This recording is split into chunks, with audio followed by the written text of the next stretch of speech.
Her head is covered. Okay, great. She can speak. Her head is covered. She can speak. Uh-oh. I hope that wasn't recorded. Was it? Hey, psst. Okay.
Madhava Kunja Vihari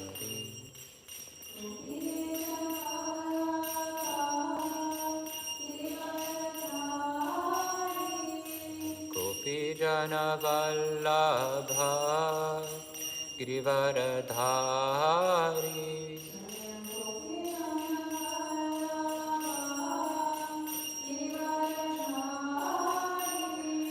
Gopi Jana Vallabha Girivaradhari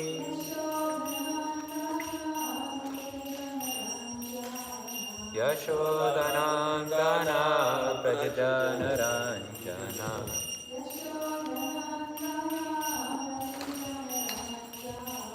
Yashodanandana Prajanaranjana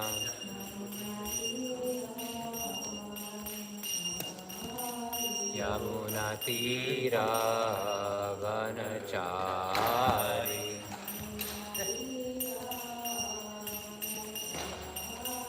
Yamuna Tira Vanachari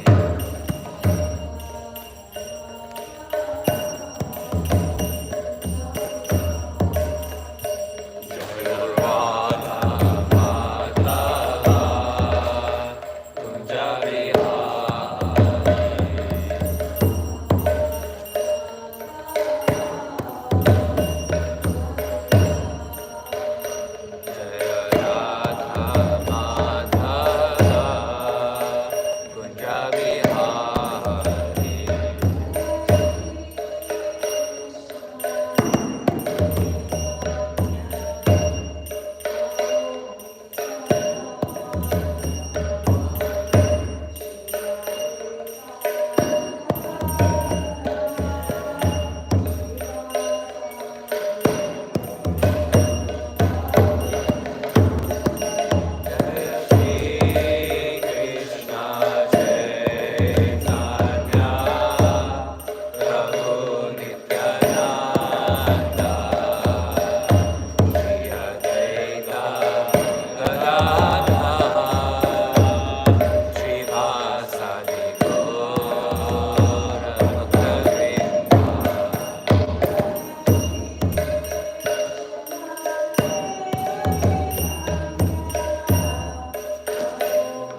Vasudevaya.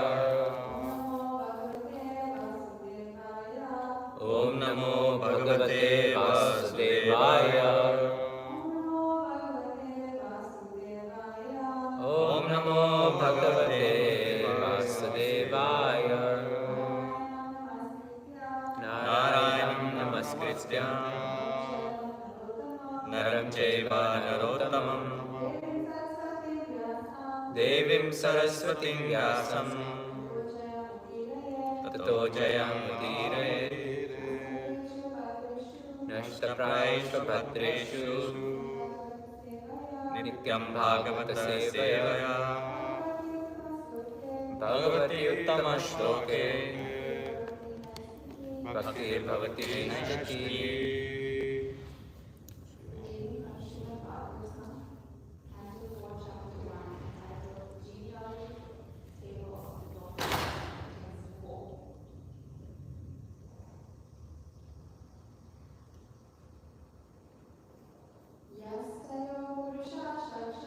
Yastayo Purusha Sakshat Vishnu Yajna Swarupadrik Yasti Sa Dakshina Bhute Amsha Bhutana Payani Yastayo Purusha Sakshat Vishnu Yajna Swarupadrik Yasti Sa Dakshina Bhute Amsha Bhutana Payani Yastayo Purusha Sakshat Vishnu Yajna Swarupadrik Yasti Sa Dakshina Bhute Amsha Bhutana Payani.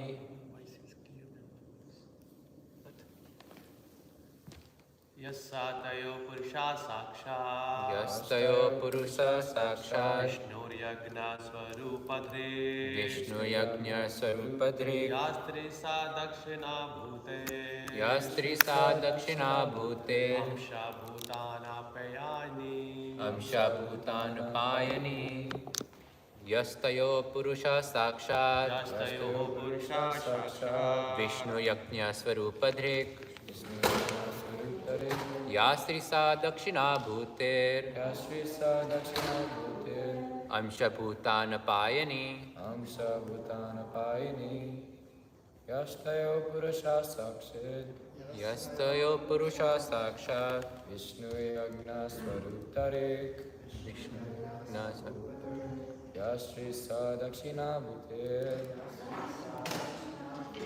Amsha Bhutana Payini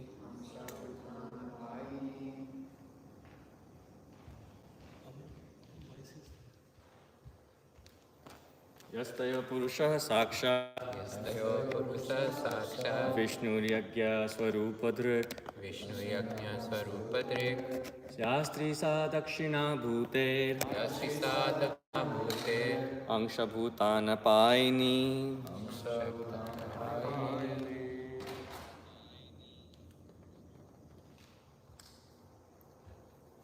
Yastayo Purusha Sakshat Yastayo Purusha Sakshat Vishnu Yajna Swarupadrik Yastri Sa Dakshina Bhute Yastri Sa Dakshina Bhute Amsha Bhutana Payani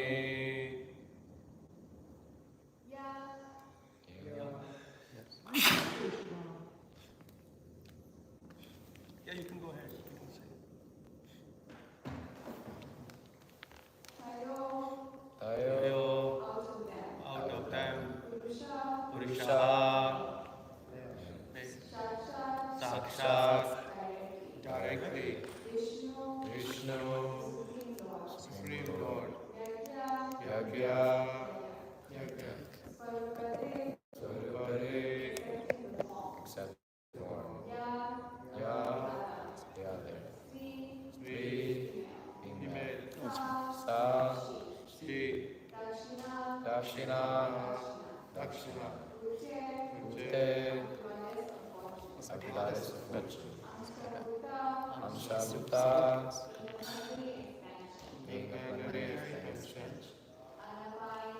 Anapayane, never to be separated. Translation by Srila Prabhupada. good. Of the two children born of Akuti, the male child was directly an incarnation of the Supreme Personality of Godhead, and his name was Yagya, which is another name of Lord Vishnu.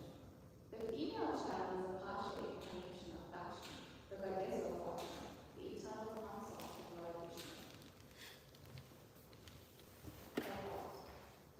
Lakshmi, the goddess of fortune, is the eternal consort of Lord Vishnu. Here it is stated that both Lakshmi, who are eternal consorts, appear from Akuti simultaneously. Both the Lord and his consort are beyond this material creation, as confirmed by many authorities, Narayana Parovyakta. Therefore, their eternal relationship cannot be changed, and Yagya, the boy born of Akuti, later married the goddess of fortune.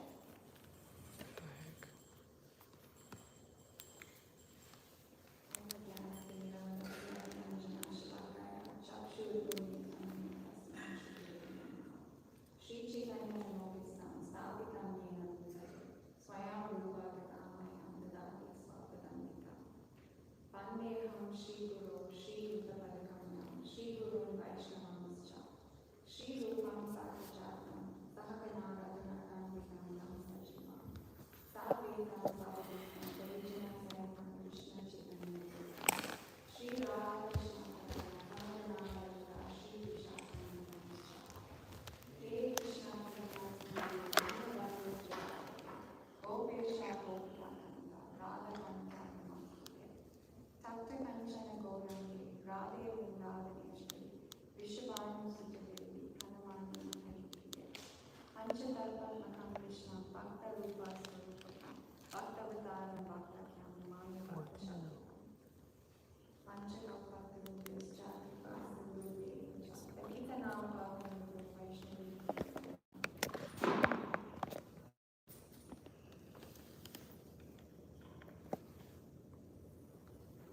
This is broken now. Jai Shri Krishna Chaitanya Prabhu Nityananda Shri Advaita Gadadhara Srivasadi Gaura Bhakta-vrinda. Hare Krishna Krishna Krishna Hare Hare Hare Rama Rama Rama Hare. Just change the. Divya Vrinda Kapavrinda Srimad-Bhāgavatam 4.1.4 Śrimad-Bhāgavatam 4.1.4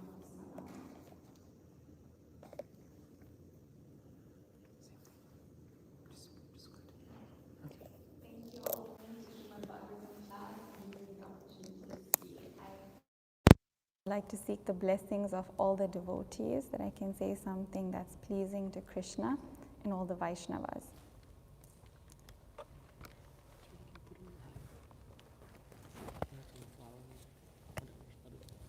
This one.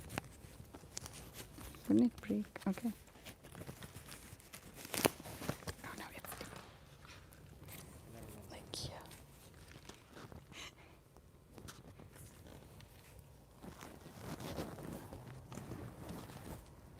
Technical issues. Is it fixed? Does it work? Oh, okay. Okay.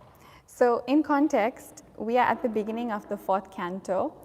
Hadai Pran gave a nice little synopsis yesterday. And in this canto, we're discussing the descendants of Swayambhuva Manu. So the whole of the 3rd canto was discussing one daughter of Swayambhuva Manu, who was Devahuti. And now we're going to hear about his other 2 daughters and his 2 sons. So his daughters are Akuti and Prasuti, and his 2 sons are Priyavrata and Uttanapad. So in this verse, they're speaking about Akuti, who was married to Ruchi. And it said that the children of Akuti were Yagya and the goddess of fortune. So Yagya is another name of Lord Vishnu, and it means the Lord of sacrifice. And this is an incarnation of Vishnu, actually. And in the following verse, Srila Prabhupada writes in the purport that all sacrifices we perform are meant to be for the pleasure of Vishnu. So that's how our sacrifices, that's how our activities become karma-free. They don't get any reaction from it. But if we do anything that's not for the pleasure of Vishnu, that's for our own sense gratification or for someone else's pleasure, then there's going to be reactions to it. So that's what the meaning of yagya is, the Lord of sacrifice. And the other child of Akuti is the goddess of fortune, an expansion of Lakshmi Devi. So there's a statement here in this purport, Narayana Paro Vyaktat, which Srila Prabhupada has translated to mean Narayan, the Supreme Personality of Godhead, is beyond the material conception. And elsewhere he wrote, Krishna is not of this material world. So this statement is actually by the great impersonalist Sankaracharya. He said Narayana Paro Vyaktat, that even he could admit that the Supreme is beyond the material conception. So the Lord and his relationships with his associates do not depend on any material consideration. The relationships are eternally manifest in the spiritual world, and therefore even though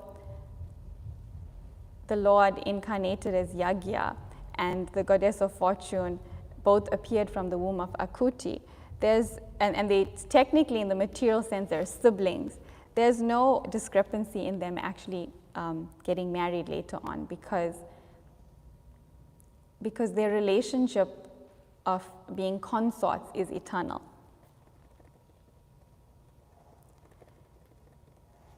But who are Lakshmi and Vishnu? In the Chaitanya Charitamrita, it is said that their origin is in Radha and Krishna. So we know from the descriptions in Chaitanya Charitamrita that Krishna is the original personality of Godhead. Ishvara Parama Krishna Sachid Ananda Vigraha Anadir Adir Govinda Sarva Karana Karanam. So Krishna is the supreme controller. His body is eternally blissful and full of knowledge. He is the origin. There is no other origin than him, and he's the cause of all causes. Sarva Karana Karanam. And from him expands the first Chaturvyuha, Vasudev, Sankarshan, Aniruddha, and Pradyumna. And from them comes Narayan in the Vaikuntha planets.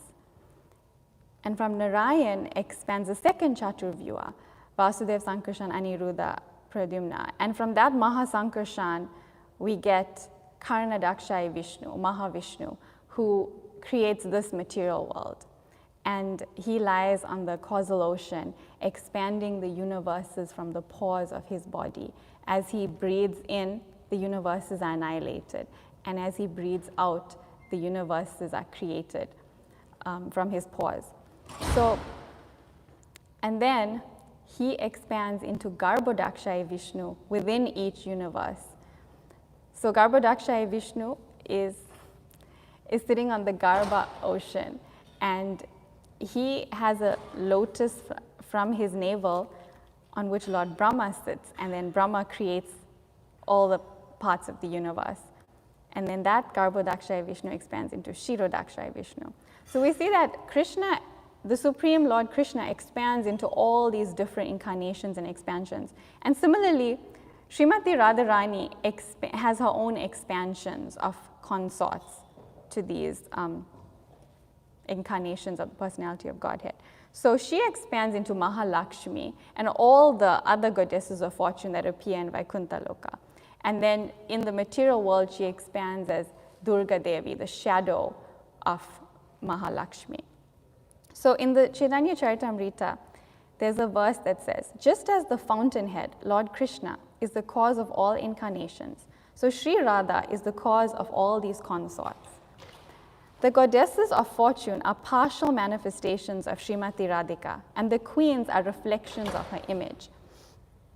So since we just celebrated Radha Ashtami, I think it's fitting to speak a little bit about Srimati Radharani as described in Chaitanya Charitamrita, because there's really no limit to how much we can glorify her, as she is the reason we're all here. She is the giver of the mercy and the giver of devotional service.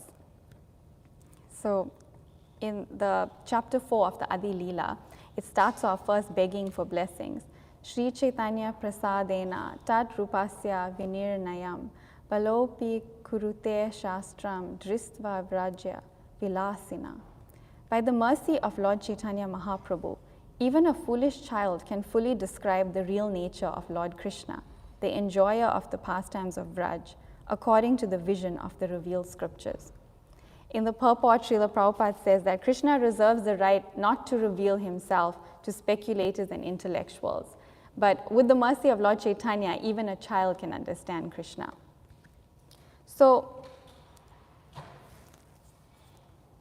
there's two types of conjugal relationship with Krishna. There's the Swakiya Ras and Parakiya Ras.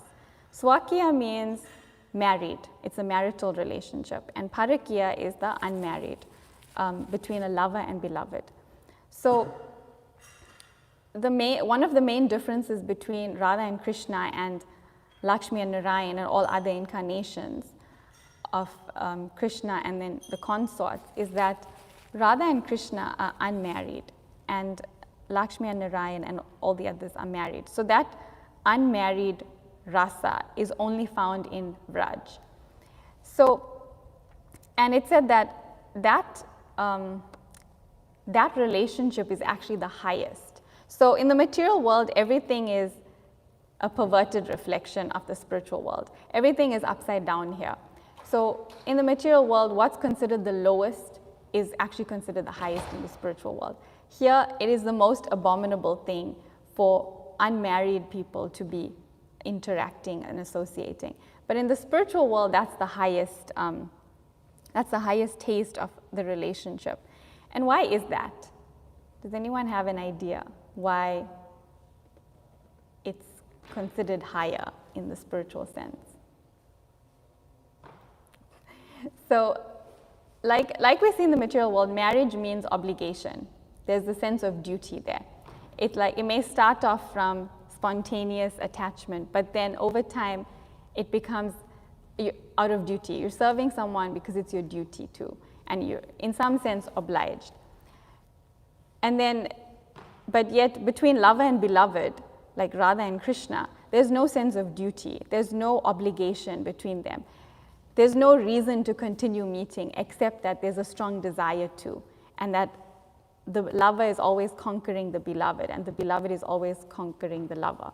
So there's this increased desire to make the other happy, to serve them, and to go above and beyond to serve. So Srimati Radharani is always doing that. She's always going above and beyond to serve and expand the love of Krishna. And he is doing the same to her. So that's why it's considered the highest in the spiritual sense. And we cannot compare it to mundane relationships. Srila Prabhupada emphasized this a lot, that there's no way we can view the relationship between Radha and Krishna to be material in any sense. So there's some nice verses in chapter 4 of Chaitanya Charitamrita Adi Leela. Srimati Radhika is the transformation of Krishna's love. She is his internal energy called Ladini. That Ladini energy gives Krishna pleasure and nourishes his devotees. In the purport, Srila Prabhupada says, the Ladini potency gives the Lord all transcendental pleasure, and the Lord bestows such a potency upon his pure devotee. So it says that the devotees are actually being nourished by this Ladini energy, and that is Srimati Radharani herself. So all of us, whatever spiritual happiness we get in our spiritual lives that's nourishing us is coming from Srimati Radharani. Text 68. The essence of the Ladini potency is love of God. The essence of love of God is emotion, bhav, and the ultimate development of emotion is mahabhav. Sri Radha Thakurani is the embodiment of mahabhav. She is the repository of all good qualities and the crest jewel among all the lovely consorts of Lord Krishna. So she is experiencing the highest emotion in love of God. And it's stated in this chapter that all the rasas are actually the most excellent. We can't compare rasas in a mundane sense.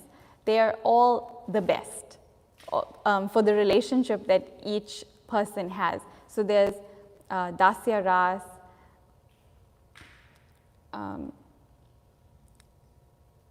Sakya Ras, yeah, Dasya Ras, Sakya Ras, Vatsalya Ras, Madhurya Ras, and it was Shanta Ras first, that's neutral.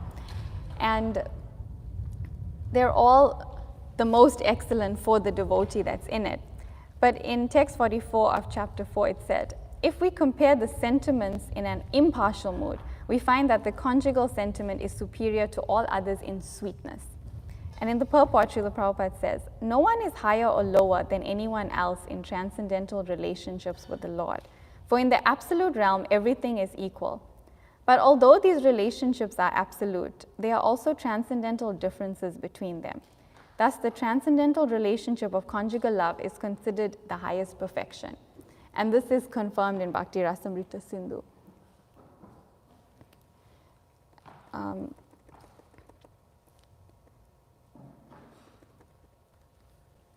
So then there's another verse, Govinda Nandini Radha Govinda Mohini Govinda Sarvasva Sarvakanta Shiromani. Radha is the one who gives pleasure to Govinda, and she is also the enchantress of Govinda. She is the be-all and end-all of Govinda, and the crest jewel of all his consorts. The transcendental goddess Srimati Radharani is the direct counterpart of Lord Sri Krishna. She is the central figure for all the goddesses of fortune. She possesses all the attractiveness to attract the all-attractive personality of Godhead. She is the primeval internal potency of the Lord. This is from the Brihad Gautamiya Tantra. So this reminds me of Madan Mohan Mohini. She is the attractor of the attractor of Cupid. Krishna is known as the attractor of Cupid, Madan Mohan. But Srimati Radharani is the attractor of Cupid, Madana Mohan Mohini, because it says she possesses all the attractiveness to attract the all-attractive personality of Godhead. So in text 95, it says, Lord Krishna enchants the world, but Sri Radha enchants even him. Therefore, she is the supreme goddess of all. Sri Radha is the full power, and Lord Krishna is the possessor of full power. The two are not different, as evidenced by the revealed scriptures. They are indeed the same, just as musk and its scent are inseparable, or as fire and its heat are non-different.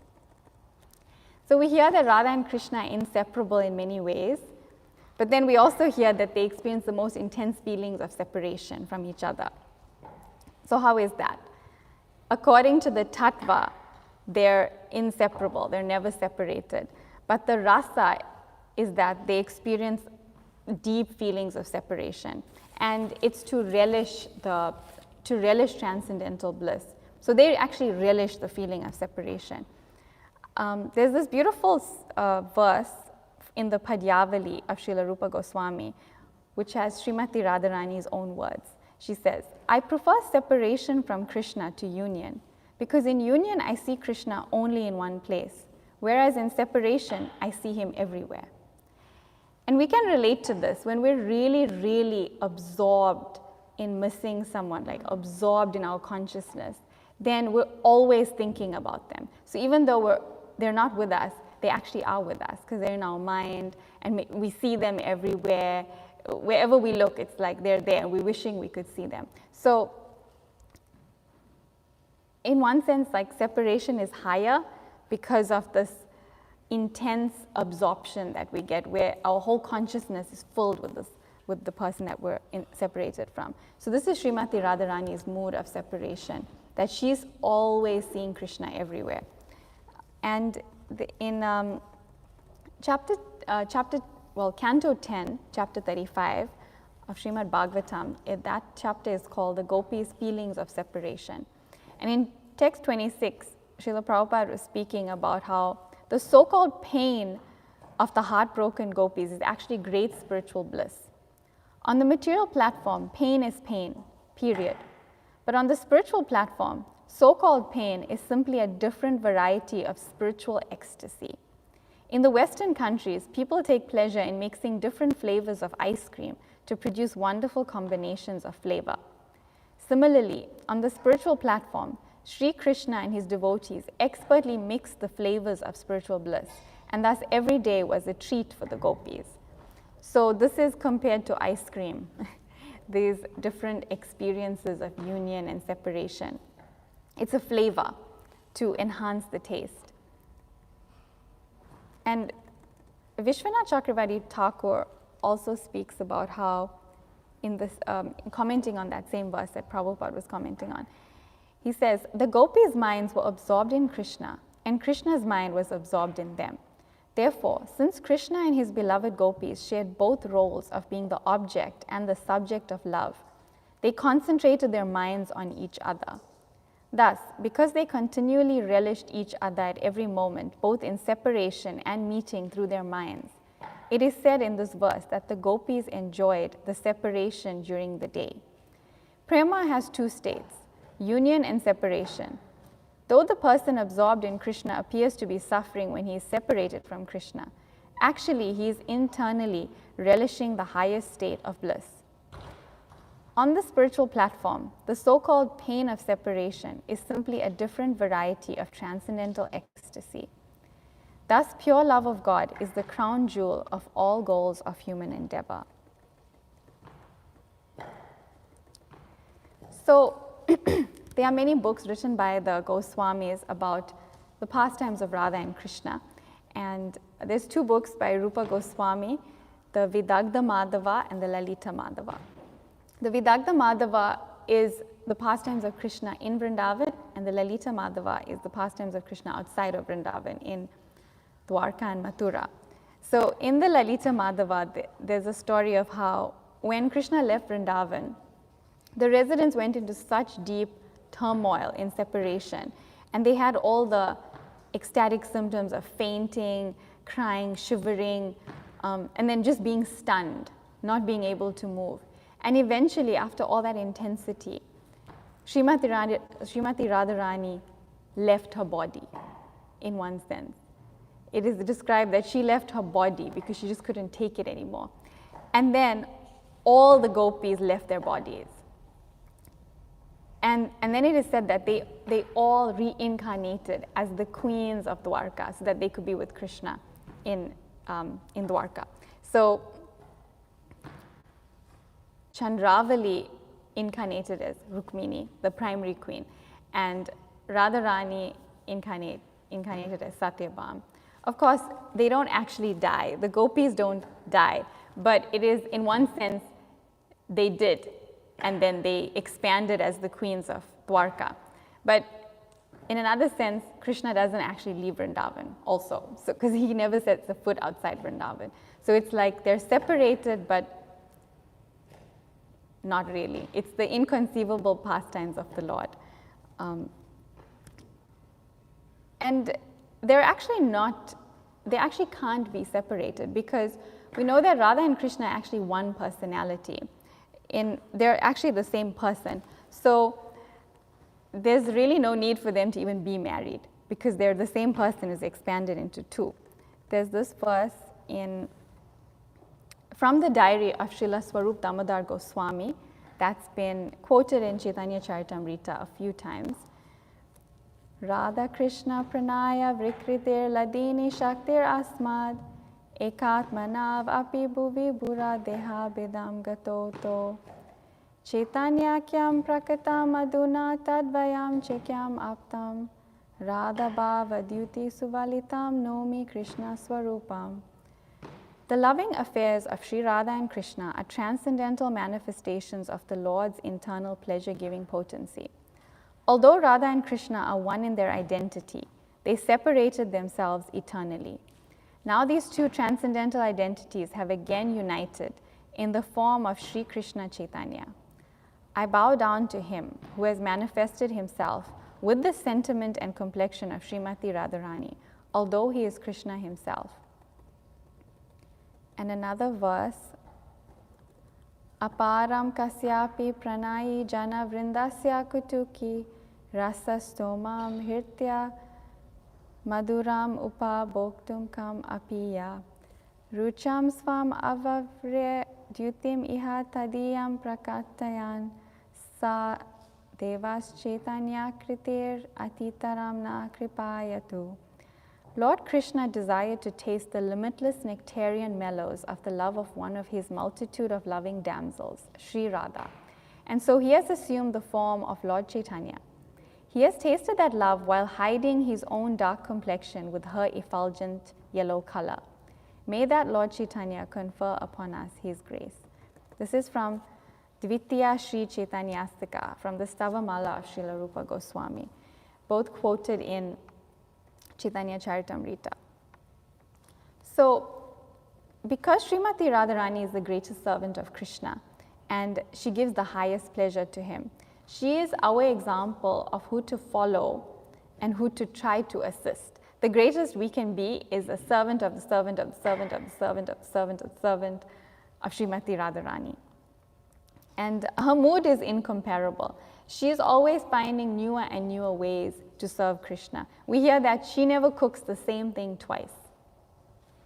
Imagine that. And she's always trying to engage others in the service of Krishna. And she has a mood that even if anyone does the smallest service, she thinks, wow, this devotee is serving Krishna so amazingly. This devotee is serving Krishna better than me. Let me push them forward. And then she brings them to Krishna. She's always putting people ahead of her. In the material world, when we see such other people serving Krishna better than us, we have envy. But she is devoid of envy because she's completely transcendental. And she's also so humble that she's the topmost servant, but she will always put someone else forward to be with Krishna and to actually genuinely feel like this devotee is serving him better than me. So, who are we if she is so great and she experiences so much humility? Who are we to feel pride in whatever small service we're doing? We approach Srimati Radharani in a mood of humility because there's no way we can ever come anywhere near to her. But she mercifully allows us access through Sri Chaitanya Mahaprabhu, that we can gain access to her mercy through him. She's giving the full mercy, the full experience of what it's like to serve Krishna in the highest realm of the spiritual world through Lord Chaitanya Mahaprabhu. And she is completely pure and beautiful. It is said that her beauty comes from her consciousness, not from her ornaments or jewelry or clothing or anything, or makeup or anything else. It comes from her love for Krishna. Every fiber of her being is attracted to Krishna.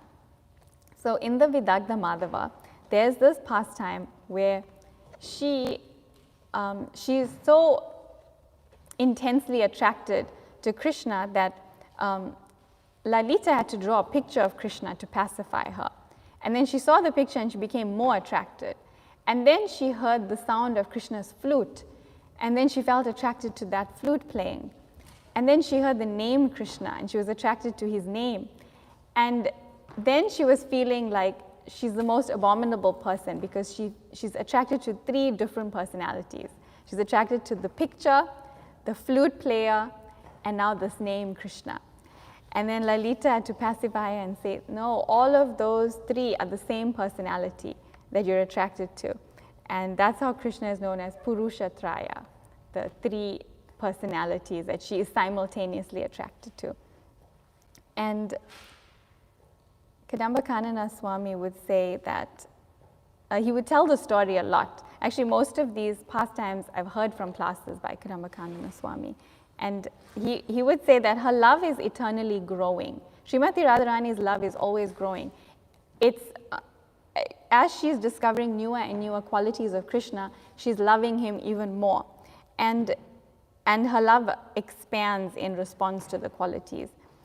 And then that means her devotional service will increase eternally.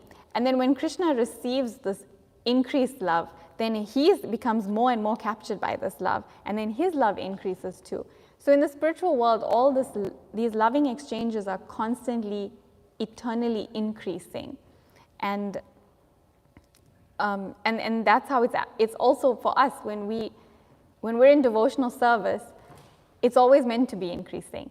It's meant to be that we're experiencing happiness in devotional service, and then we want to give more devotional service. And then Krishna is happy and he's satisfied, and then he'll bestow mercy upon us that makes us even happier. And then so it's this constant reciprocation of love. And by that love, she captures Krishna. Srimati Radharani captures Krishna by her ever-increasing love, and she controls Krishna. She can actually control the Supreme Personality of Godhead, who is the Supreme Controller. And there's a story in the Gita Govinda by Jayadev Goswami that she's actually teaching Krishna how to dance. It is described that Krishna is on the bank of the Yamuna, and Srimati Radharani is in front of him, and she is dancing and he is just following her. So the controller becomes controlled. And Kadamba Kanana Maharaj would say, jokingly, that in the material world, the men are always trying to control. But in the spiritual world, it's the ladies who are actually in control, because they control Krishna by their love. And by that love, Krishna is forced to reveal himself. He can't actually hide himself. It's like that one pastime when they were looking for him in the rasa dance. When Krishna left the rasa dance, the gopis were looking for him, and then he manifested his four-armed Narayan form to try to like trick them. And they saw him and asked, "Have you seen Krishna?" And then, but he couldn't keep that form. He couldn't hide his form as Krishna any longer, because he has to reveal himself by their love. So our greatest joy is that we get to serve Srimati Radharani by serving Lord Chaitanya's Sankirtan movement, because she is giving the full benefit, her full mercy of devotional service through this movement. And so the best way to serve her is actually to become a servant of Lord Chaitanya, who is in her mood, and spread Krishna consciousness all over the world. That was Lord Chaitanya's mission. And we know that his external reason for appearing was to propagate the Sankirtan movement, to spread the holy names all over the world. And the internal reasons, he had three. It was to get the experience that Srimati Radharani has in loving him, and to understand what it is about him that she loves, and to experience the sweetness of what it feels like to be loved by him.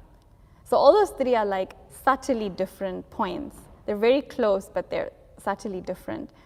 So, but we see that Lord Chaitanya's internal and external reasons for appearing are very much related, because through propagating the Sankirtan movement, through spreading the holy names and distributing love of God, we actually get that internal experience. We get that vision of the mood of what it's like in the spiritual world. We get access to the spiritual world through the external reason. So the external and internal reasons for Lord Chaitanya appearing are very much related.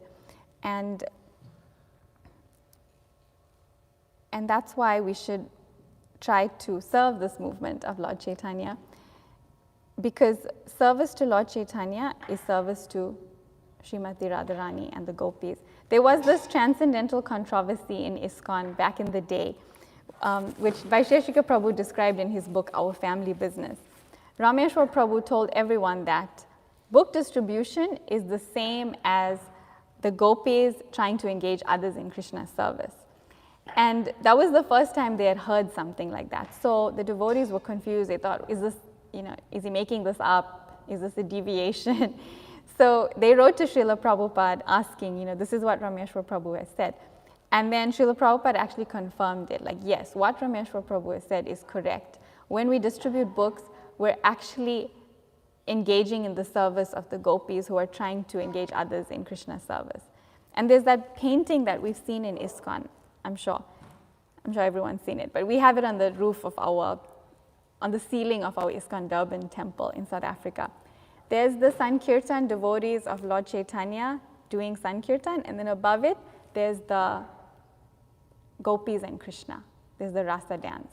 Because that activity of spreading the holy names and engaging other people in Krishna's service is very much related to how the gopis engage more and more people in Krishna's service, because that's all Krishna wants. He wants all the living entities back with him, and the gopis understand this the best. So they're always engaging others in Krishna's service. So when we try to serve Lord Chaitanya and do the same thing by sharing the message of Krishna consciousness, we're also serving them. Shri Krishna Chaitanya Radha Krishna Nahi Anya. Lord Chaitanya Mahaprabhu is none other than the combined form of Shri, Shri Radha and Krishna. So by serving Lord Chaitanya, we enter Goloka Vrindavan. And I think it's so apt that every time I give class, somehow it's like the day before or day of the monthly Sankirtan festival. And I always get a chance to plug it. But basically, tomorrow is the monthly Sankirtan festival, and led by the Vyangi, who's very inspiring. And if you want to learn how to distribute books, then that's a really wonderful program to join in, because you get book distribution training by an expert, Divyangi, who's learned from an expert, by Sheshika Prabhu, and then you get the practical experience of going out and trying to distribute books in the company of like-minded devotees, and so it's less scary when we go out together. And it's always a wonderful experience for all, because it connects the devotees very nicely to each other and creates really like long-lasting friendships. I know all my friendships, the best ones, were created on Sankirtan. So if anyone wants to join that, please do. It's a good program. So I'll end there. Hare Krishna. If there's any corrections, comments, questions by anyone, please let me know.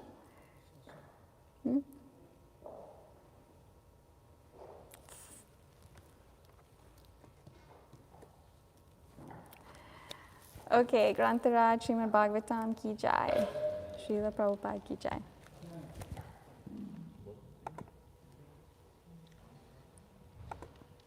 Agrees.